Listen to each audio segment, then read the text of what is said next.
ও আহ, অবশেষে অনেক দিনের অপেক্ষার অবসান ঘটিয়ে অ্যাট লাস্ট আজকে প্রায় চলেই গেলাম, কোথায় আর কোথাও নয়, আমাদের ঠাকুরনগরের মেয়মরেতে। তো সত্যি বলতে আজকে খুব ফাটিয়ে এনজয় করেছি। তার থেকে বড় কথা হলো, ট্রিটটা যদি হয় ফ্রিতে, তা ফ্রি জিনিসের মজাই আরো দ্বিগুণ বাড়িয়ে তোলে, তাই না? কি বলবো, আনএক্সপেক্টেড ট্রিট। এই ট্রিটের কোনো কথাই হবে না। তাও ট্রিটটা কে দিয়েছে জানো? দুর্গা! কি মজা! দেখো আমার হাতেও চলে এসেছে মিয়মরের কেক। সরি, কেক নয়, পেস্ট্রি। কি বলবো, এত বড় শিক্ষিত হলে যা হয়।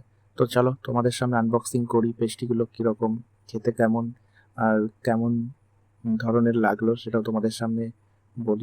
রিভিউ কি দেবো তার আগেই না, দেখেই পেস্ট্রিগুলো এত দারুণ, মানে জিভে জল চলে আসছিল, সামলাতে পারছি না। সত্যি ব্র্যান্ডের কখনো তুলনা হয় না, ব্র্যান্ড তো ব্র্যান্ডই হয়, অসাধারণ খেতে। যখন খাচ্ছিলাম না, তখন পাশ থেকে দীপঙ্কর বারবার বলছে কি যে, কে পেস্ট্রিটা খাওয়ালো তার নামটা একটু বল, তাকে একটু প্রশংসা তো কর। ওরে ভাই, দুর্গা খাইয়েছে, দুর্গা খাইয়েছে, দুর্গা খাইয়েছে শালা।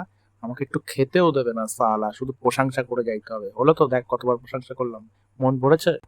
জানতাম খাওয়ার আগে হয়তো মানে কেক কিংবা পেস্ট্রি জাতীয় জিনিস তার আগে মুখে মাখায়, কিন্তু কি বলতো, খাওয়ার পরে খোসায় যে কেকটুকু বা পেস্ট্রিটুকু লেগেছিল, শালা সেইগুলো হাত দিয়ে তুলে মুখে লাগিয়ে দিয়েছে। আবার দেখো পেস্ট্রির কাগজে যেটা লাগানো সেটা আবার দেখো, আর একজন তো পুরো কপালে রাস্টিকা লাগিয়ে দিয়েছে।